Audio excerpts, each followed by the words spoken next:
If you just go and look in the mirror right now, almost instantaneously, there is um, this really profound expectation of solidity, Oh, absolutely. It's like looking at the foundation of a house. right? Like an architectural foundation. You look at your face, the lines around your eyes, maybe your hands resting on the sink, and your mind just instantly synthesizes all that physical data and just says, there I am. That's me. Yeah, it feels entirely binary, doesn't it? Like it's fixed. Exactly. You're either there or you're not. It's clean, it's comforting, and we desperately, really desperately rely on things being tangible and easily categorized into like me and not me. Well, I mean, it is arguably the absolute bedrock of human psychology, that expectation of a solid, unchanging core, like some essence just looking out through your eyes. Right. That's just how we navigate every single day of our lives. But this is where today's topic gets wild. Early Buddhist philosophy makes a claim that is honestly kind of terrifying the first time you hear it. Terrifying is a good word for it, yeah. It claims that not only is that reflection in the mirror a complete illusion, but that actually believing in it is the exact reason you are stressed, anxious, and suffering. Which is a massive claim. It's a huge claim. So today we're taking an immersive deep dive into the very core of these ancient teachings. Specifically, we're going to look at this concept of the self, with a capital S, and how the actual mechanical processes of suffering and liberation operate. And we are pulling from a really incredible stack of sources today to do this. We are. We've got this highly detailed philosophical Q&A document that decodes the teachings, and that's sitting right alongside direct translations of some of the most famous discourses from the Pali Canon. Yeah, foundational texts. Things like the Anatalakkhana Sutta, the Finna Sutta, the Dhammacakkappavattana Sutta, and a few others. Right, and we should just say, these are texts that didn't just influence a religion. They fundamentally altered the entire course of human thought in the East. Oh, without a doubt. I mean, they are rigorous, incredibly precise psychological and philosophical treatises. They read almost like manuals. So our mission for this deep dive is basically to deconstruct what a person actually is, diagnose exactly why we experience this constant, undercurrent of suffering, and then understand the precise step-by-step mechanism that early Buddhism offers to actually extinguish it. Because to understand how the mind breaks down, we first have to understand what it is actually made of, right? Exactly. If we're going to dismantle the illusion of the mirror, we need to know what pieces are reflecting back at us.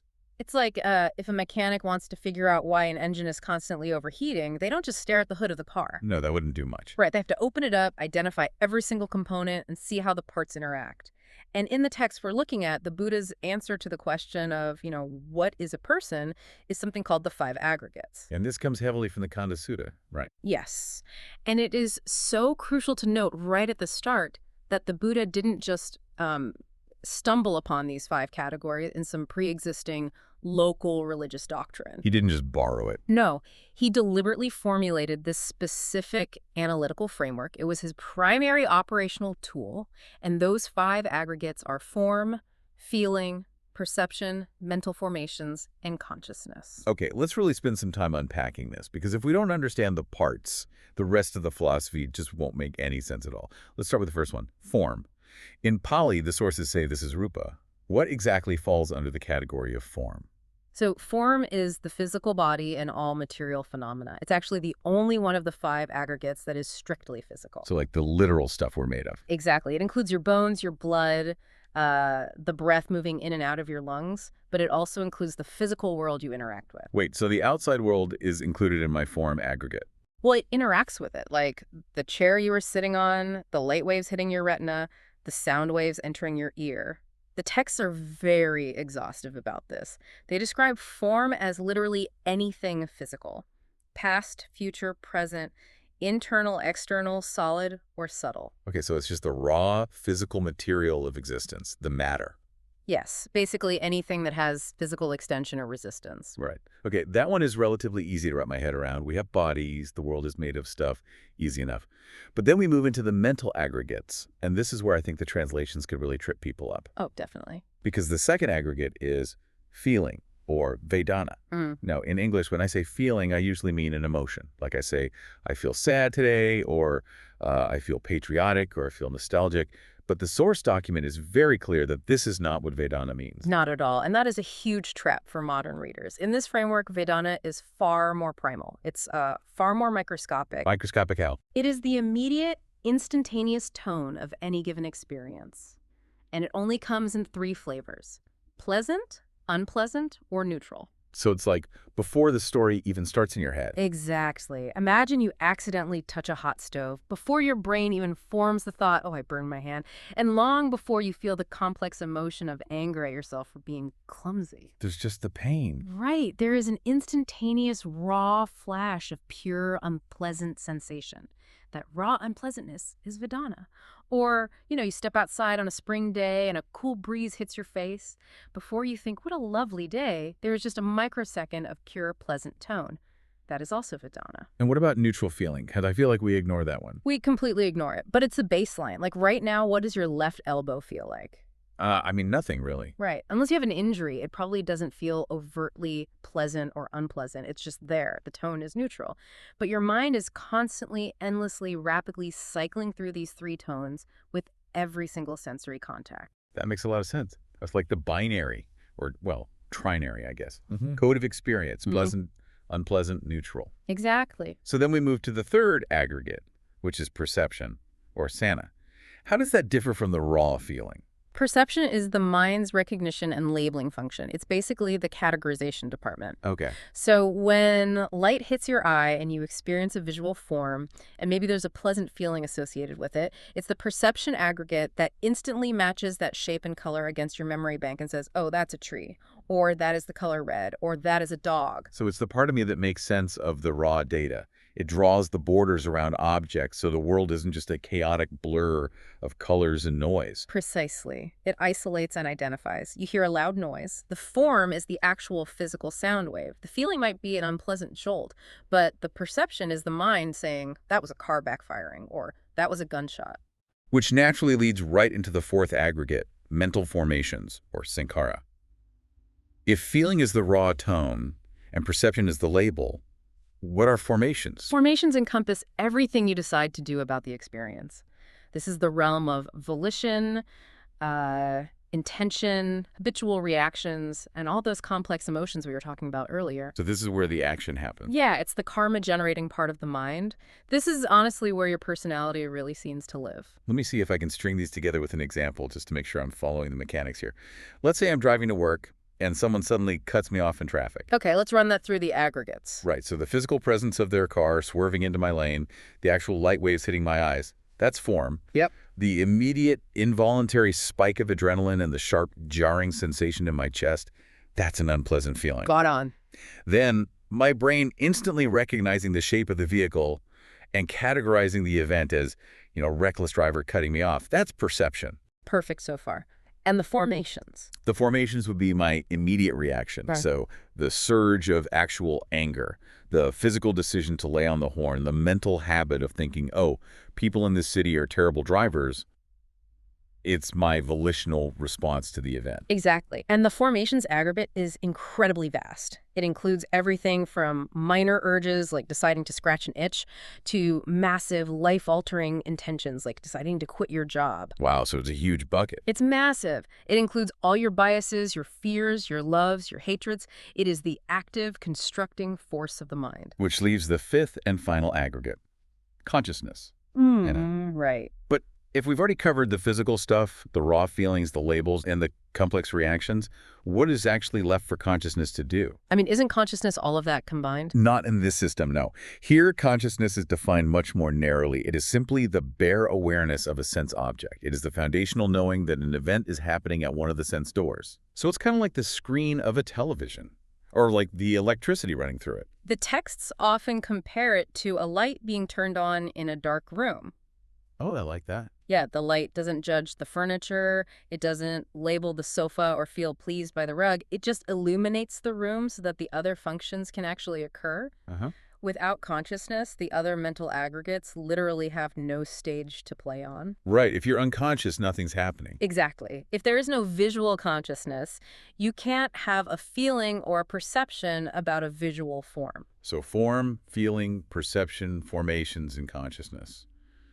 We are basically just these 5 piles of activity. That's the breakdown. Now, in reading through these sources, an analogy kept jumping out at me, especially when you look at how systematically this is broken down. It sounds incredibly mechanistic. It really does. It sounds like we are essentially organic machines, like a biological robot. And if we are just a machine made of these 5 discrete components, then the teachings of the Buddha, like the Four Noble Truths, which we will get to, are really just a diagnostic manual for why the machine keeps breaking down and a repair guide for how to fix it. It's a very common, very intuitive way to interpret this. And honestly, as a teaching tool for a beginner, the diagnostic framing is brilliant. Yeah. The sources point out that scholars have long noted how the Buddha structured his core teachings almost identically to the medical model of ancient Indian physicians. Oh, really? Yeah, you have the disease, the cause of the disease, the prognosis, and the prescription. He is actually constantly referred to as the great physician. Right. So diagnosing the broken machine makes perfect sense. But we have to be extremely careful here. Because the machine metaphor, while helpful at first, secretly smuggles in the exact philosophical assumption the Buddha was trying to destroy. Wait, how? What is wrong with the machine analogy? Think about a physical machine, like a lawnmower, a bicycle, a computer. What defines it? It's made of parts. Right. It is a stable, assembled object made of discrete, solid parts that persist over time. A bicycle has wheels, a chain, handlebars. Even if you take the wheels off, you still have the solid part sitting there. Furthermore, there's usually a chassis or a frame holding everything together. Yeah, there's a core structure. But the ancient texts are absolutely adamant that the 5 aggregates are not solid parts of a static thing. They are processes. Processes, not parts. Okay, that's a big distinction. Yes, they are streams of arising and passing phenomena. There is no solid gear in the mind. There is no chassis holding the 5 aggregates together. So there's no underlying motherboard that form, feeling, perception, formations, and consciousness are all plugged into. There's no core self-structure. None whatsoever. And the classical Buddhist tradition recognized how hard this was to grasp. There is a famous text in our sources, outside the Pali Canon, but deeply revered, called the Milindapanya. I think I saw that one. It's the debate, right? Yes, it features a debate between a Greek Bactrian king named Melinda and a Buddhist monk named Nagasena. The king asks the monk to explain this exact problem. He basically says, if there is no core person, who am I talking to? Nagasena uses the analogy of the king's chariot. Oh, I've heard variations of this. He asks him to define what the chariot actually is. Right. Nagasena asks, is the pole the chariot? The king says no. Are the wheels the chariot? No. Is the axle the chariot? The reins? The yoke? And obviously, none of those individual parts are the chariot. Exactly. Then Nagasena asks, are all the parts combined the chariot? The king again has to concede, no, a pile of parts on the ground is not a chariot. So what is it then? The monk points out that chariot is merely a conventional sound. It's a convenient label that we slap onto a specific functional arrangement of conditions. But there is no chariot essence hovering over the wood and metal. You can't find a chariot anywhere inside the parts. Nor outside the parts. And the Buddha's point is that the exact same logic applies to the word person, or I, or me. Me is a highly useful linguistic label for this flowing arrangement of the 5 aggregates. But if you search for the essence underneath them, you will find absolutely nothing. That is deeply counterintuitive because a chariot, even if it's just a label for an arrangement, still feels solid. Like the wood is still wood. The metal is still metal. Which is exactly why the source document suggests a much more accurate natural metaphor than a machine or a chariot. What is it? A whirlpool. A whirlpool. Because it's constantly moving. Because it is entirely a process masquerading as an object. Think about a massive whirlpool in a river. From shore, it looks like a solid thing. You can point to it. You can give it a name. You can warn other boats, steer clear of the whirlpool. It has a location. It has a shape. It exerts real physical force. It seems incredibly real. But the water inside it is constantly changing. Constantly. Every single microsecond, thousands of gallons of water are rushing into the pattern and rushing out. There is not a single drop of water in the whirlpool right now that was there 10 seconds ago. Wow. There is nothing in it that stays the same from moment to moment. It is merely a self-sustaining pattern maintaining an apparent continuity. That is a staggering way to think about a human life. Eh? I mean, it completely reframes biology. If you think about cellular regeneration, we literally are whirlpools. The skin cells I have today are not the skin cells I had 7 years ago. The food I ate yesterday has been metabolized into bone and muscle, and older tissues have been shed. The physical form is literally water rushing into and out of the pattern. Exactly. And the psychological whirlpool is even faster. Your thoughts, your feelings, your perceptions, they are rushing in and out of existence thousands of times a minute. And to really drive home how unsolid these processes are, the sources reference a specific, incredible discourse called the Fina Sutta.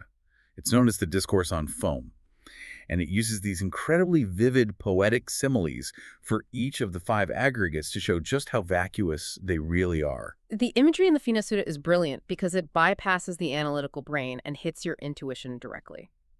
The Buddha knew that giving a dry, philosophical lecture just wasn't enough to break the illusion of solidity. He needed images that stick in the mind. Let's walk through them because they are haunting. So for form, the physical body, the Buddha says to imagine standing on the banks of the river Ganges. You see a massive frothing lump of foam being carried down by the current. It looks huge and solid from a distance. Right. But if a person with clear eyes goes up to it and examines it closely, they realize it is completely hollow. There is no core, no substance to a lump of foam. It's just trapped air. He says in exactly the same way, however you examine your physical form, it turns out to be hollow, void, and without essence. It's just a temporary collection of elements. Then for feeling, those pleasant, unpleasant, and neutral tones we talked about, he asks you to imagine a heavy autumn rainstorm. Drops are hitting a puddle, and large water bubbles are forming on the surface, only to instantly pop a split second later. A bubble is the perfect metaphor for feeling. It arises rapidly, it swells for a brief moment, and it vanishes entirely. You try to reach out and grab a water bubble to hold on to it, and your very touch destroys it. You're just left with wet fingers. Exactly. You are left with nothing else. That is exactly what happens when we try to desperately hold on to a pleasant feeling or frantically push away an unpleasant one. They are just bubbles in the rain. Then we have the third aggregate, perception, the labeling function. This one is compared to a shimmering summer mirage at noon. Right. You are walking down a hot highway, and in the distance, you clearly see a pool of water. The perception is strong. Your mind says, water. But as you walk toward it, the water constantly recedes. When you finally reach the spot, there is only dry asphalt. The mirage promised a reality that it could never actually deliver. In the same way, our perceptions constantly trick us. We perceive things as permanent or as a source of lasting happiness, but when we get close, when we actually examine the reality of the object, the illusion vanishes. It's just an optical trick of the mind. The fourth aggregate, mental formations, our habits, our intentions, our complex emotional reactions. This simile is maybe the most striking one for me. The Buddha compares it to a banana tree trunk. Yes, and this one requires a little botanical context for people who don't live in tropical climates. Oh, true. If you cut down an oak tree or a pine tree, you find solid, dense heartwood in the center. But a banana tree isn't really a tree at all, it's an herbaceous plant. The trunk is really just tightly coiled sheaths of leaves wrapping around each other. So if a man is looking for solid wood to build a house and he cuts down a banana tree, what happens? He starts peeling away the layers, he pulls off the outer sheath, hoping to find the wood. Nothing. He pulls off the next layer and the next, frantically searching for the solid core of the tree. But he peels and peels until there is literally nothing left. There's no wood at all. There is no heartwood. It was just layers of wrapping around an empty center. And that's our personality. Just layers of habits and reactions wrapping around nothing. Yes. We think our intentions, our deep-seated personality traits, form the solid core of who we are. But if you sit down and truly examine your psychological habits layer by layer, you realize they are all conditional. They were learned, inherited, conditioned by past events. You peel back the layers of your anger, your ambitions, your fears, and you find no permanent solid you sitting in the middle pulling the levers. It's all just sheaths of conditioned reactions. That is deeply unsettling. And finally, the fifth aggregate, consciousness itself, the bare awareness. This is compared to an illusionist trick at a crossroads. A magician sets up a table in a busy intersection and makes a beautiful jewel appear out of thin air. The crowd gasps. It looks completely real, but a clever observer knows it is a sleight of hand. So awareness is a trick. The consciousness that we think is our ultimate observing soul, the thing we think makes us uniquely alive, is, in this framework, just another magic trick. It arises conditionally, dependent on the sense organs and the sense objects, but it fundamentally deceives us into thinking it is a permanent, independent observer. I want to just pause here, because if you are listening to this right now, I really want you to genuinely apply this to your own experience in this very second. Look around you. Feel the weight of your body in your chair. We walk around feeling like heavy, solid machinery that occasionally needs a tune-up or a vacation. We really do. But what if you aren't? What if you were actually just a constantly flowing whirlpool? A hollow lump of physical foam, experiencing fleeting emotional bubbles, chasing shimmering mental mirages, acting out habits that are as solid as a peeled banana tree, all illuminated by a magic trick of awareness. It is a profound, almost dizzying shift in perspective. But this deconstruction isn't meant to be depressing. It is meant to be a diagnostic tool. And this realization leads directly to the core philosophical punchline of the entire Buddhist teaching. Which brings us to the most difficult, most debated concept in this entire philosophy, anattanak, not self. Because it raises the obvious question. If I'm just a whirlpool of these 5 empty processes, then who exactly is the one watching the whirlpool? Right. Who is listening to this deep dive right now? Who is it that actually feels the suffering? That is the million-dollar question. And to answer it, we have to look at another foundational text, the Anatthalakkhana Sutta. This is traditionally considered the Buddha's second sermon ever, delivered right after he achieved enlightenment. He gave this to his first 5 disciples in a deer park. Yes. And what is absolutely fascinating about this text is that it is not a mystical revelation. He doesn't say, God spoke to me and told me there is no self. No burning bush? No. He walks these 5 ascetics through an incredibly rigorous, almost mathematical, logical proof. He demands that they examine their own lived experience and draw the inevitable conclusion. He takes them through the 5 aggregates, one by one, Yeah. starting with form. And he asks them a simple question: is form permanent or impermanent? And the mendicants say, impermanent, sir, which obviously, we all know this, we age, we get injured, we get sick, our bodies change constantly. Then he asks the critical follow-up, but if it is impermanent, is it suffering or happiness? And they reply, suffering, sir. Now, we really need to pause on the word suffering here. The Pali word is dukkha. It doesn't just mean agony or physical pain. Right, it's broader than that. It means unsatisfactory, unstable, incapable of providing lasting security. Anything that ends, anything that decays, inherently carries a subtle or overt distress if we rely on it for lasting joy. If you build your entire identity and happiness on a physical body that is guaranteed to wrinkle, weaken, and eventually die, you are setting yourself up for profound dukkha. Okay, impermanent and unsatisfactory. And then comes the hammer blow of the logic. He asks, but if it is impermanent, suffering, and perishable, is it fit to be regarded thus, this is mine, I am this is myself? And they have to say no, sir. Because it just doesn't make sense. Because we have to understand the context of ancient Indian philosophy. The implicit definition of a true self, what the prevailing Vedic traditions called the Atman, was something that was permanent, purely blissful, and under ultimate sovereign control. So a true self has to be in charge. Yes. The Buddha's saying, look at the only 5 things you are actually made of. The foam, the bubbles, the mirage. Do any of them meet those criteria? Are any of them permanent? No. Are any of them free from vulnerability and change? No. Therefore, logically, they cannot be a true self. Okay, but I want to stop and look closer at this, Yeah. specifically on the issue of control, because this is where my modern Western brain really rebels. In the text, the Buddha says if form were self, it wouldn't lead to affliction. And you could compel form, saying, may my form be like this, may it not be like that. Right. And he applies this to all the aggregates. May my feelings be like this, not like that. Now, on a practical daily level, it is insanely frustrating when our bodies get sick, or when I sit down to work and I need to focus, but my mind just keeps wandering. I get angry at myself. I feel like I should be in control. Why is that illusion of control so incredibly sticky? Why do I feel like the CEO of my body when the body clearly doesn't listen to me? To understand why that illusion is so sticky, we have to look at another vital text in our sources, the Mahapunama Sutta, the Discourse on the Full Moon Night. In this discourse, a monk asks the Buddha about the root of the aggregates. Why do they arise?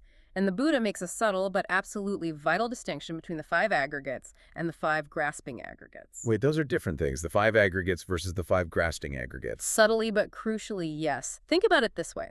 The aggregates themselves, form, feeling, perception, formations, consciousness, they are just natural processes. They are just biology and basic psychology doing what they do. So they aren't inherently bad. Not at all. A feeling of physical pain in your knee is just a feeling of pain. It's a biological signal. A fleeting thought of sadness is just a mental formation arising and passing. So the aggregates themselves aren't the problem. Exactly. The awakened mind still has aggregates. The Buddha still felt physical pain when he was injured. The problem is the grasping. Grasping isn't the aggregates themselves. Grasping is the desire, the clinging, and the greed for the aggregates. It is the egoic demand that these impermanent processes bend to our sovereign will. So to use an example, Yeah. the body getting old, the hair turning gray, the joints aching, that is just the form aggregate doing its natural impermanent thing. Right. But me crying in front of the mirror, demanding that I look 25 again, spending thousands of dollars on surgeries because I cannot accept the aging process, that is the grasping aggregate in action. Perfect example. The text explicitly says that the root of these grasping aggregates is desire. It's when an unlearned person, meaning someone who hasn't deeply seen the truth of impermanence, regards their physical form as their self or thinks their self possesses that feeling of youth. They look at the banana tree and demand that it be solid oak. Which is impossible. Exactly. That is how a substantialist view, a solid, rigid I, comes about. We construct the I out of our demand for control. It's the ownership that causes the pain. It's not the pain itself. It's my belief that I shouldn't have to feel this pain. Yes, we take these impersonal causal processes of nature and we slap a giant mind sticker on them. And then we suffer immensely when nature reclaims them. But when a noble disciple actually sees this clearly, when they look closely and see the foam, the bursting bubble, the mirage, desire naturally begins to fade. They realize it's a scam. The text says they grow disillusioned with the aggregates. And in this context, disillusionment is not a negative, depressing word. It is a highly positive, liberating word. It literally means breaking the illusion. You realize, I am not this. This does not belong to me. Think about that for a second.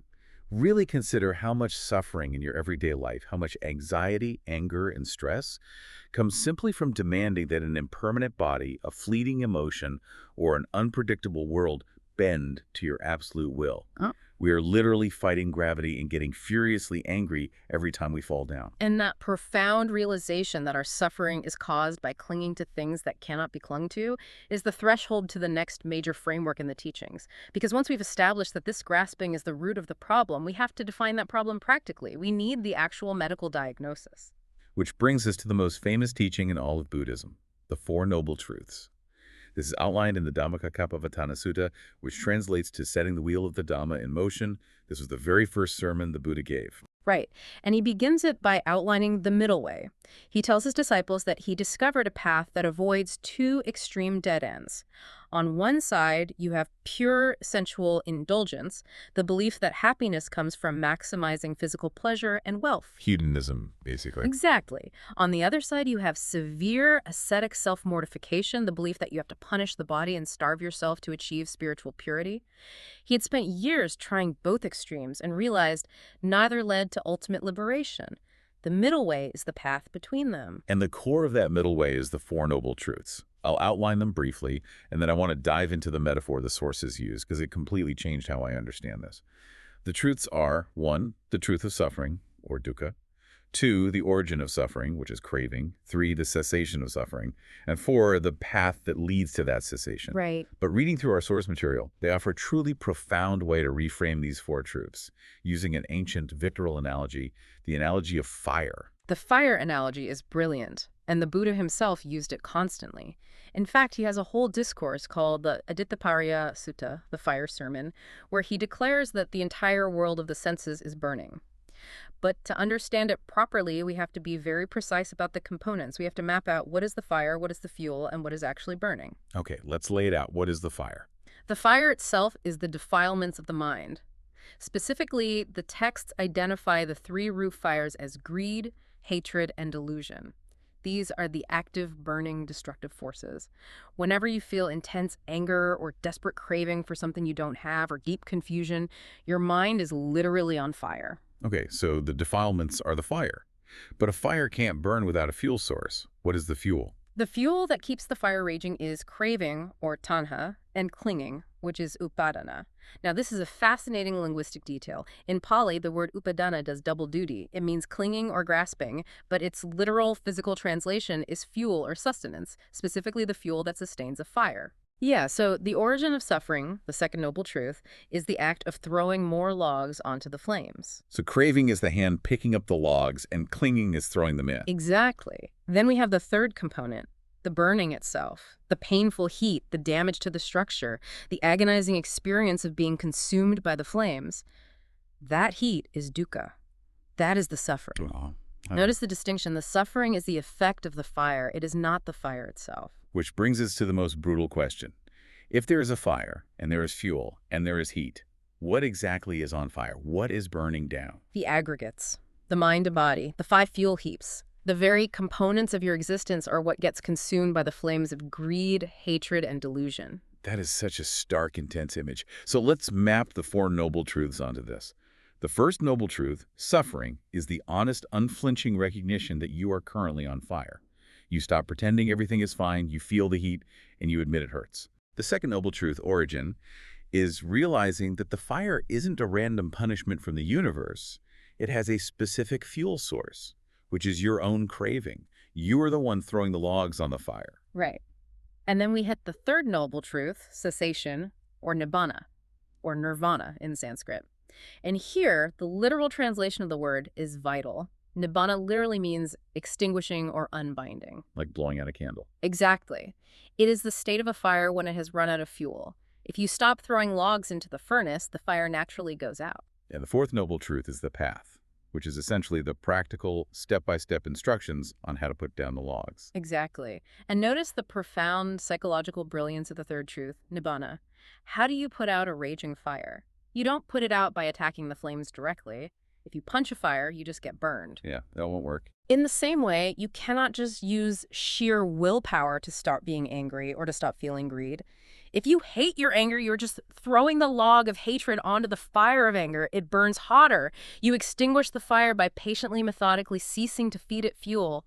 When craving stops, greed and hatred naturally starve to death. This makes logical sense, but it raises a massive practical question. A question that I think anyone who studies this seriously has to grapple with. Yeah.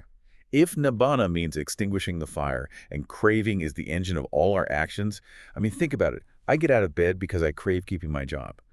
I go to work because I crave a paycheck. I eat because I crave food. I socialize because I crave connection. Right. If you completely extinguish all craving, how on earth did the Buddha live and actively teach for 45 years after his enlightenment? What was the meaning of his life if he had zero craving? Did he just sit under a tree like a stone for 4 decades? This is one of the most profound and most frequently misunderstood questions in all of Buddhist philosophy. And to answer it, it touches on a crucial distinction the teachings make. A distinction that modern psychology also grapples with. The Buddha's teaching separates craving from motivation. They aren't the same thing. If I want a glass of water, isn't that craving? Not necessarily. Craving, tanha, is a very specific, afflicted mode of wanting. It is born of ignorance. It's grasping, it's frantic, it's self-centered. It is driven by a deep, illusory lack. The belief that acquiring a specific object will permanently complete the self, or that destroying an object will protect the self. It's toxic wanting. Yes. It is a hunger that can never actually be satisfied. But craving is not the only possible spring of human action. So if craving was entirely gone, what moved the Buddha for those 45 years? Why did he walk hundreds of miles across India dealing with difficult people? Compassion, karuna. What was left when the smoke cleared and the craving burned away was boundless, unclouded compassion and wisdom. The texts describe him surveying the world after his awakening.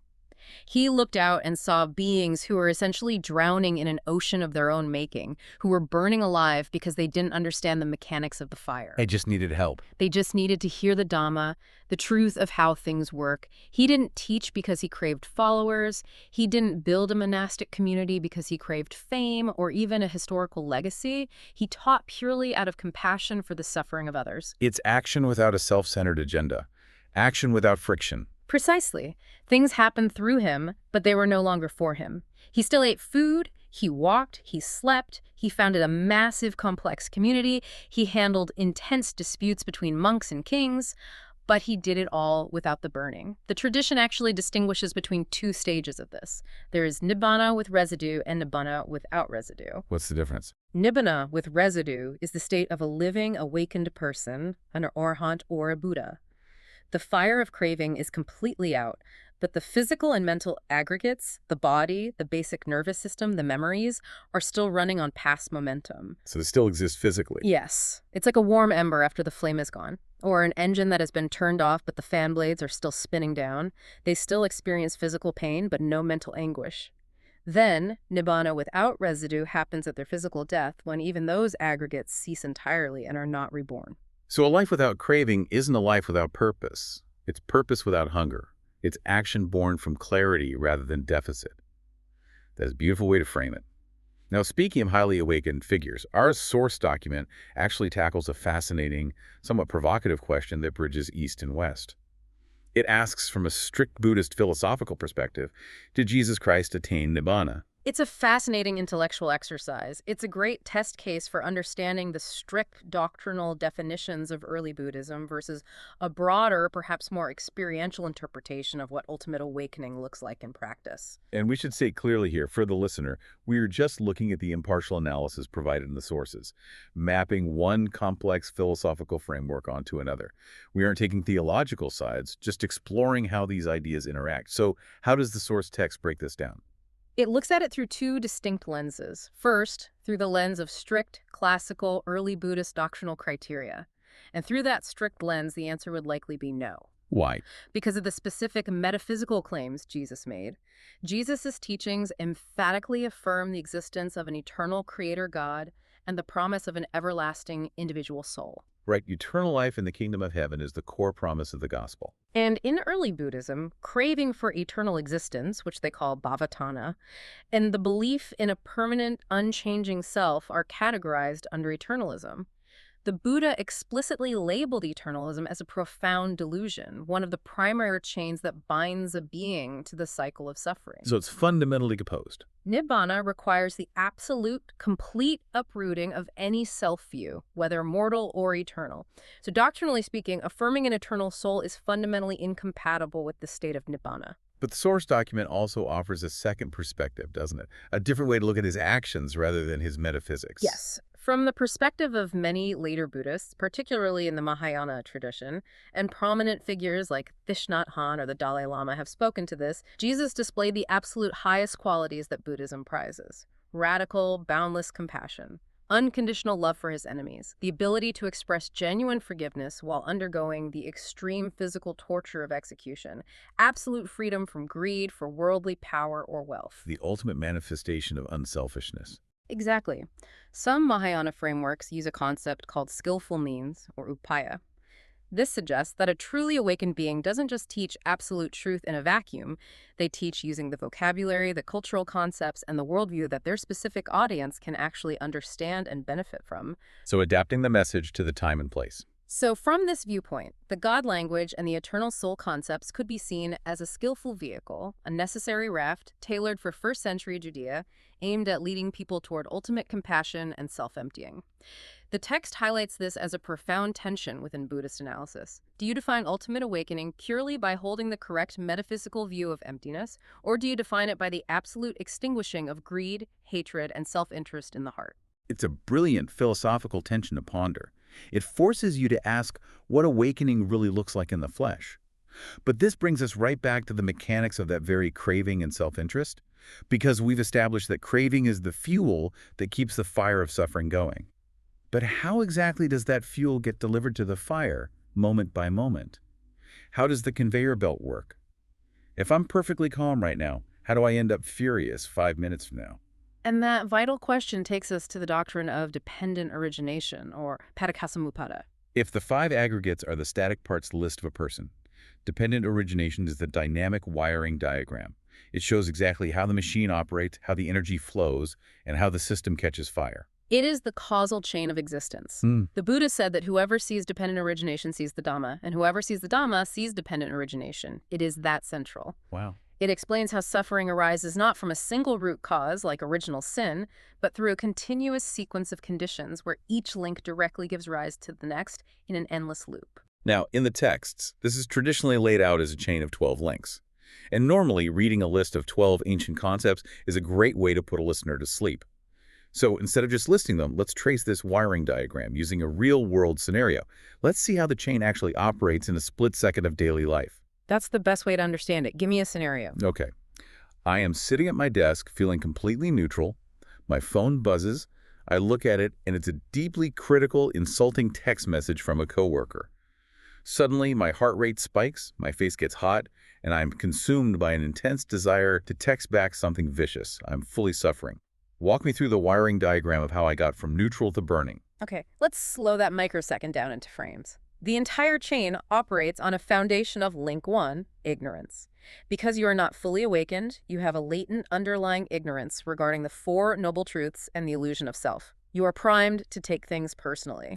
So the dry brush is already laid out. Yes. Because of that ignorance, there are link 2, volitional formations, past karmic habits and tendencies. You have a deeply conditioned habit of seeking validation and reacting defensively to threats. These formations condition your link 3, consciousness, specifically in this moment, your visual consciousness as you look at the phone. So my awareness is already colored by my past defensive habits. Exactly. That consciousness arises together with link 4, name and form, which is the entire mind-body complex. Your physical eyes and your mental processing power are activated. This complex relies on the link 5, sixth sense spaces, in this case, your physical eye. Okay, I have an eye, it's open, and I'm looking at a screen. Right. Then the eye, the visual object, the pixels on the screen, and the eye consciousness come together. This collision is link 6, contact. The visual data literally makes contact with your mind. The moment of impact. And because there is contact, there is immediately link 7, feeling, Vedana. You read the insulting words, and an intense, sharp, unpleasant feeling arises in your chest. Stop there. This is the critical joint in the entire massive chain. Everything up to this point, links 1 through 7, happened entirely automatically, didn't it? I couldn't stop it. Completely automatic. It is the result of past karma and present biology. Your eye makes contact with the form, consciousness arises, and a feeling tone is generated. You cannot stop that any more than you can stop your knee from jerking when a doctor hits it with a hammer. Just raw biology. Even the Buddha, as we discussed, experienced unpleasant feeling when someone insulted him or when a rock hit his foot. You read a mean text, it hurts. You smell a bakery, it smells good. Automatic. So if it's automatic, where's the freedom? The freedom lies in the gap between link 7, feeling, and link 8, craving. This is the hinge of liberation. This is the most important juncture in the entire Buddhist teaching. Explain that gap. Feeling does not have to become craving. It almost always does because of our habits, but it is not mechanically guaranteed. The unpleasant feeling in your chest from the text message doesn't have to trigger an aggressive, I hate this, I need to destroy them response. A pleasant feeling from eating a slice of cake doesn't have to trigger a grasping, I need another slice immediately. That microscopic gap between feeling the sensation and craving a resolution is where ignorance typically operates, but it is exactly where wisdom and mindfulness can intervene. It's the split second where you can cut the wire on the bomb. Precisely.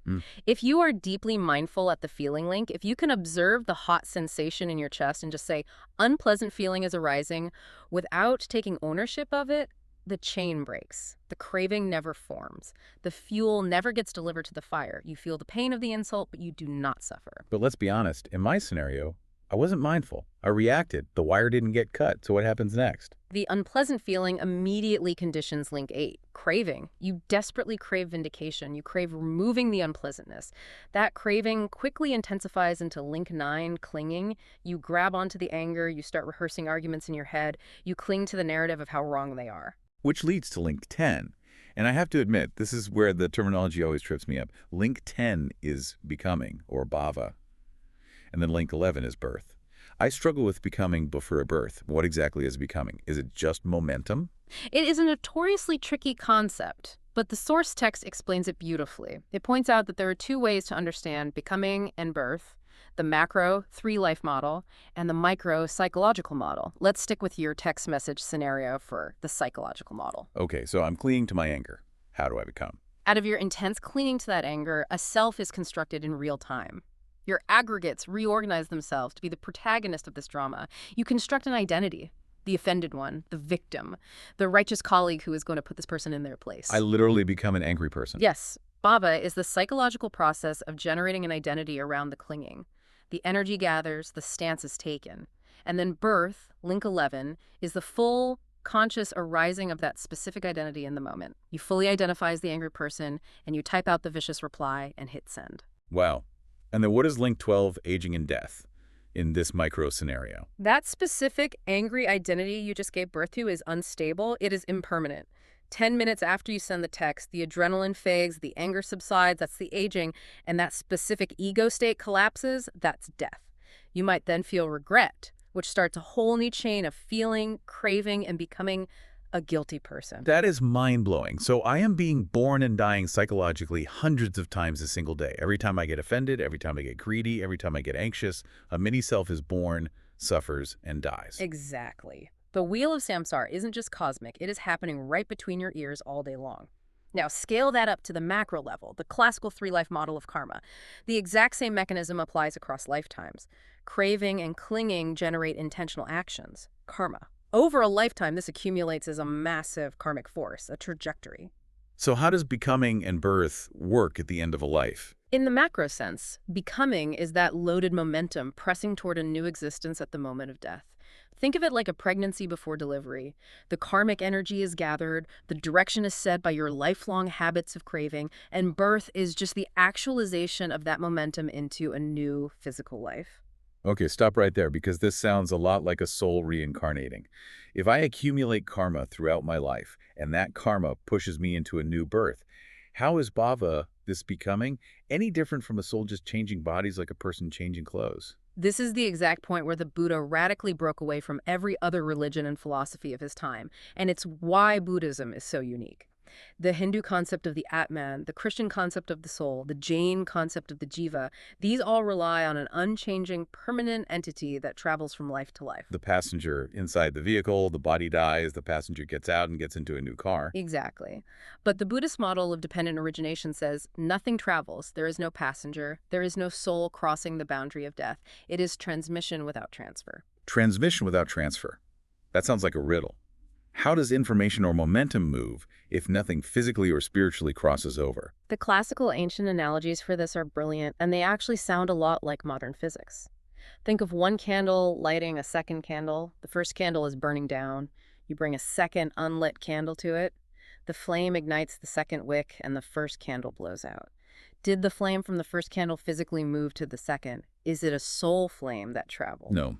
The heat and energy from the first just ignited the second. Right. The second flame arises in dependence on the first. It isn't the exact same flame. It's burning new wax, a new wick, but it isn't totally unrelated either. It is a causal continuum. Or think of a sound echoing in a canyon. The sound wave hits the rock and creates a new sound wave. Or a seal pressed into hot wax. Like a signet ring. Yes. You press a metal ring with a crest on it into hot wax. When you pull it away, the crest is in the wax. Did any metal transfer from the ring to the wax? No. The pattern was transmitted, the information was transferred, but no substance crossed over? The information transfers, not the substance. Exactly. Karma is the information and the momentum. The texts use an agricultural metaphor that sums it up perfectly. Karma is the field, consciousness is the seed, and craving is the moisture. From these conditions, a new existence sprouts. There's no farmer required. There's no soul supervising the process. Conditions produce conditions. So connecting this back to you, the listener, right now. Yeah. Think about yourself today, sitting wherever you are, versus when you're a 6-year-old child. You don't have a single cell in your body that is the same. Yep. Your brain architecture has changed. Your thoughts are different. Your fears are different. Your personality is different. You at 60 are neither the exact same person as you were at 6, nor are you an entirely different person. You are a causal continuum. Yes. The child's actions condition the adult. Yes. Rebirth, in this early Buddhist framework, is simply extending that exact same identity without a soul continuity across the physical boundary of death. The flame passes to the next fuel source. The causal chain keeps spinning. It is a breathtakingly elegant, albeit incredibly challenging, system. It is. So we now have the complete map of the problem.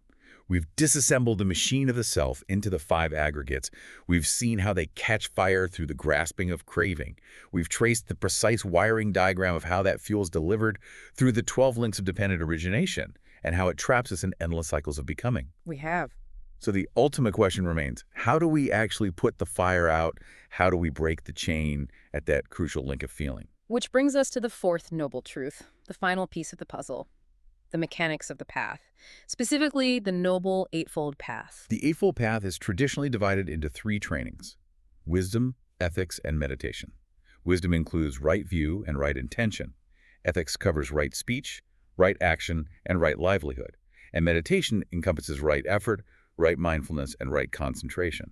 But looking at this critically, there is a massive catch-22 built into this system. What's a kit? The very first step of the path is right view. And right view is defined as deeply, experientially knowing the Four Noble Truths, seeing impermanence, see not self. But as a beginner, standing at the starting line, I don't know those things experientially.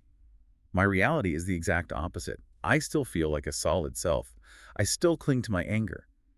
How can I possibly start the path if I don't possess the very first requirement to walk it? This is such a practical, real-world obstacle, and the Buddhist tradition has a very specific answer for it. The bridge across that gap is a concept called sada, which is usually translated as faith or confidence. Faith. I thought Buddhism was all about empirical observation. The Buddha literally said, Iapasko, come and see for yourself.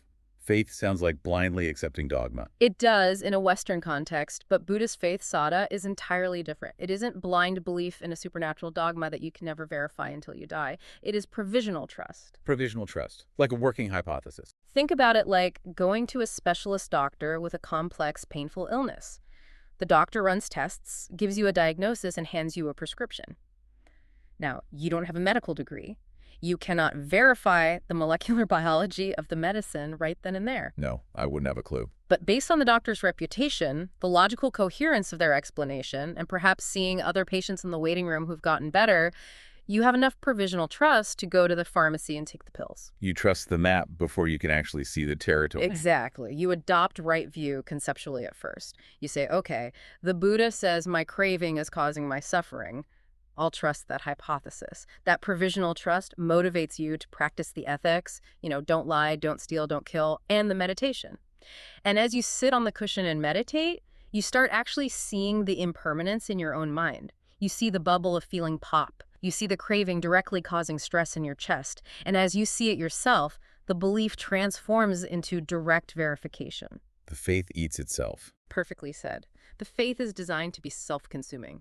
Once the medicine cures the illness, you don't need faith in the doctor anymore. You are simply healthy. So the path is really a spiral. A rough conceptual understanding leads to practice.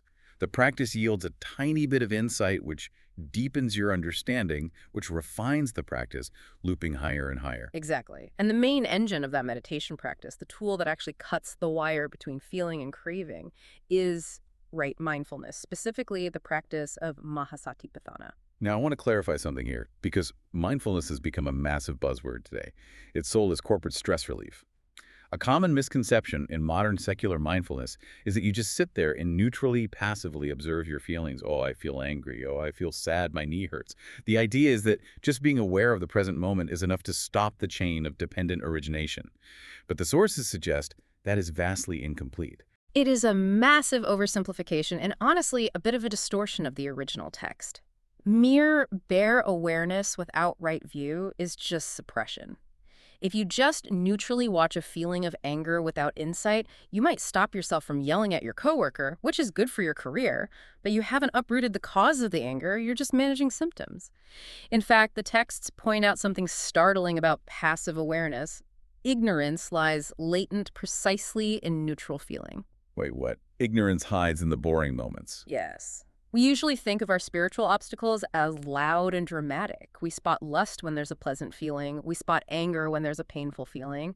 But when feeling is neutral, when we are just driving on the highway or doing dishes, we just space out. We drift on autopilot. That spacing out, that dullness, is ignorance actively operating. So true mindfulness isn't just passive watching. What is it?